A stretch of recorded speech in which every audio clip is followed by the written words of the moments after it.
Miss Andy Eigenman, abay iniintrigang napilitan lang daw di umanong kumain ng sabay with Mr. Pilmar Alipayo. But before that, if you haven't subscribed yet to my YouTube channel, please don't forget to like, share, and subscribe at hit mo na rin ang notification bell for more showbiz updates.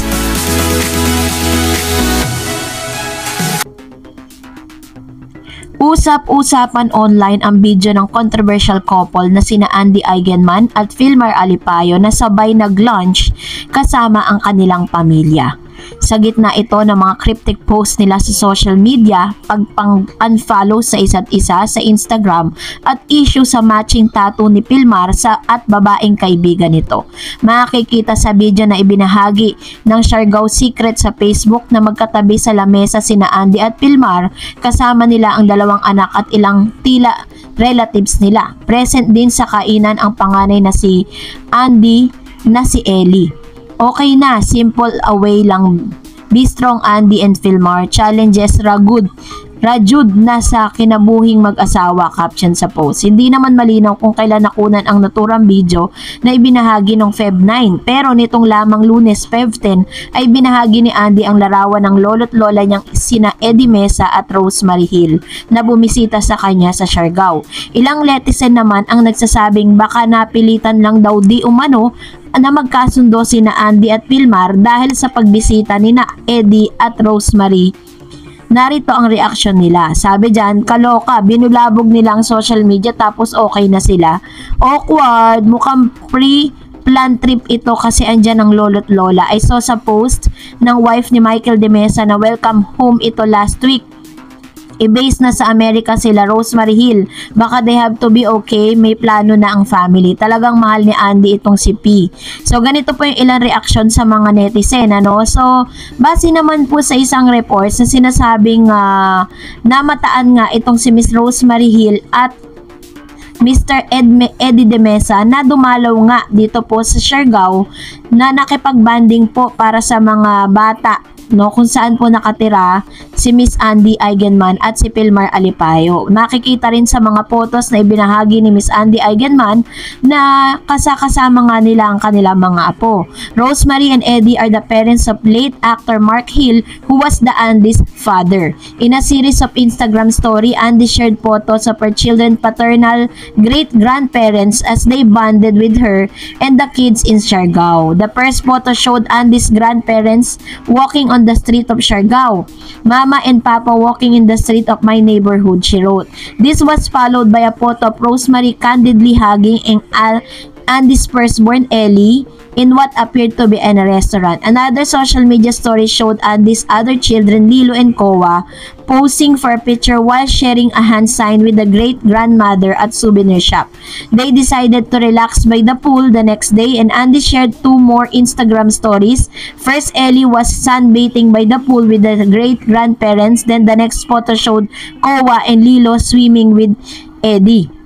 Matapos pumutok ang balita na nagkakaroon sila ng problema ni Pilmar Alipayo, nabalitaan nga at nabataan nga nandoon po yung mga lola nitong si Miss Andy Eigenman. Sinasabi po ng ilang mga netizen na hindi totoong nagkaayos na itong si Andy at saka si Pilmar, kasi matapos ang kontrobersya, napakalaki pong balita niyan sa social media na talagang pinagpiestahan ng lahat ng mga netizen.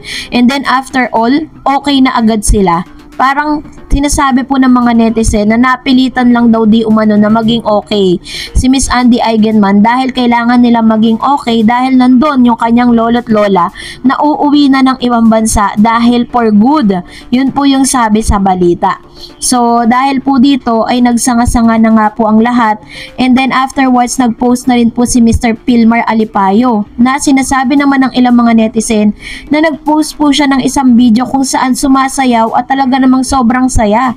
Parang sinasabi ng mga netizen na wala nga daw regrets or wala daw po di umanong pagsisisi si Mr. Pilmar Alipayo sa kanyang mga nagawa towards to her wife, no? So tayo po mga netizen na talagang nakakabasa at nakasubaybay sa kanilang buhay, talagang magagalit po tayo kasi syempre yung mga supporters po ni Miss Andy Eigenman, 'di ba? Parang isang malaking pambabastos, no, para kay Miss Andy. Pero syempre, at the end of the day, it's all about Andy's decision kung pagbibigyan niya pa ba or papapasukin niya muli sa buhay niya itong si Mr. Pilmar. Kasi bilang mag-asawa, hindi naman ganun agad-agad yan na magiging okay sila.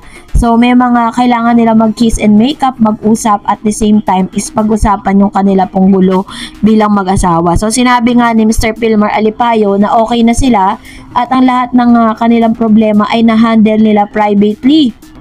Na ikinagalit naman ng ilang mga netizen na parang sinasabi na parang drama lang daw di umano ang lahat. Pero nakikita naman natin na parang okay na si Miss Andy Eigenman dahil wala na po siyang post po, no, dito po sa IG matapos na katakot-takot na bashing ang inabot ni Pernilla or ni Pern na tinatawag ni Mr.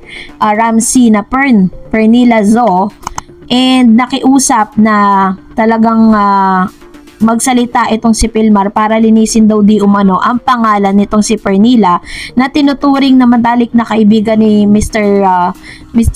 Pilmar Alipayo at ni Miss Andy Eigenman, kasabay ng mga statement na inilabas ni Miss Ellen Adarna at ni Mr. Derek Ramsey. So kayo po, naniniwala ba kayo na okay na ang kanilang pagsasama pagkatapos ng kontrobersya? Mag-comment po kayo sa comment section. At ngayon, magbasa tayo ng mga komento ninyo at reaction. Sabi po ng isang commentator natin, sabi ni Jane, Andy, gumising ka, wag mo na yan pakasalan, babaero, stress lang ibibigay sa'yo yan at bigla yan yayaman pag pinakasalan mo. Pangit na, wala pang pera, babaero pa, hay nako Andy, hindi yan deserve na lalaki na pakasalan mo. And sabi ni Miss Maria Josephine, watch and handle your money safe. Ayan, so parang sinasabi niya na bago daw magpakasal is magkaroon ng prenup, ano, na kung ano man yung yaman na meron si Miss Andy Eigenman ay hindi mapupunta dito or mahahati kay Pilmar Alipayo kapag sila po ay nagpakasal. And kung ako naman kay Andy is talagang much better na mas kilalanin niya pa ng husto si Pilmar. Sabi naman ni Miss Scarlett Gray, buti si Andy hindi naging kamukha ni Pilmar, lol. Pag nagtagal pa sila maging kamukha na ni si Pilmar. Buti kung si Pilmar maging kamukha niya na hindi talaga mangyayari. Sayang ang ganda ni Andy, napunta sa lalaki hindi gwapo at babaero pa. Buhay talaga. Buti kung gwapo itong lalaking ito, Andy, walang kasalanan yung babae sa lalaking pangit ay may kasalanan. Wag mong ipagtanggol yung lalaking babaero. Gumising ka na, Andy, kaya mong buhayin ng mga anak mo, Andy. Pagdating ng araw, tatanda ka, Andy, at lolosyang ka sa piling ni Pilmar. Ayan. So, ito naman yung kanyang komento, no? Na parang, syempre, bilang isang netizen, affected tayong lahat na parang, nandali lang, ano bang nangyayari kay Miss Andy? Parang, ano na siya, para siyang, bayani, diba? Pero, syempre, hindi naman natin sila nakakasama 24 hours a day. At hindi natin sila nakakausap or nakikita kung anong klase ng pagsasama meron sila ngayon, 'di ba? Ang alam lang natin is dumadaan po sila sa matinding pagsubok, no? And sabi ni Miss Mirna, action speaks more than words. Walang respect talaga si Pilmar kay Andy. Don't trust the cheater. And ang post sa picture nila, halatang gesture ni Kabet at Pilmar may relasyon. Tama, walang galang si lalaki kay Andy at sa mga anak. Kung ako kay Andy, ibasura na niya si cheater. Bisyo na Pilmar ay piling gwapo. Ayan. So, ito naman yung kanyang gigil na komento, no? And another one, sabi pa ni Miss Josephine, kung umalis si Pernilla tapos may papalit naman ulit na bagong afam dahil babaero si Pilmar, useless din. The biggest mistake Andy can do now is to tie the knot with immature Pilmar. Kasi in the end, kapag nagiwalay sila ni Pilmar dahil sa bagong babae ni Pilmar, kahati pa ni Andy si Pilmar at ang bagong babae nito sa kayamanan niya. Kawawa talaga siya. No, diba? And sabi ni Yuki, minsan nga ginawa yan ni Pilmar, uulitin pa yan sa iba, masasaktan ka. Andy, sana iwanan na yan, Pilmar. Di yan kawalan. Andy sa star, kahit ano pang sabihin nila, Andy Jake pa rin. Wolf, sabi naman ni Wolf, ano. Pero according to Jake, parang wala daw siyang feelings Yun naman yung post niya. And sabi ni Miss Batch Manliza, kung may magpa-couple tattoo sila Pilmar at Andy yun, walang iba kasi sila yung couple. Ang swerte mo na nga kay Andy, talagang mahal ka. Sana kahit hindi hingi ni Andy yun sa'yo, ikaw mismo magbigay sa kanya. Deserve ni Andy, isa lang ang pamilya to have the best friend. Yan ang tunay na best friend. Hindi nakikipagkompetensyahan sa asawa o girlfriend, lalo na sa pamilya. Isipin yung mga anak nyo. And sabi ni YY, Andy, please take care of yourself too. Huwag masyadong palosyang kasi ang lalaki, titingin din yan sa physical na anyo. And sabi ni Ma'am Shelia, good morning sa lahat, lalo na sa'yo, Miss Celebrity. Nako, Pilmar, huwag ka na magpaliwanag, nasa iyo ang problema. Kahit anong lapit ng isang babae, ay ikaw ang dapat magtimpi. Kung mahal mo si Andy, tinalikuran ng lahat dahil mahal ka.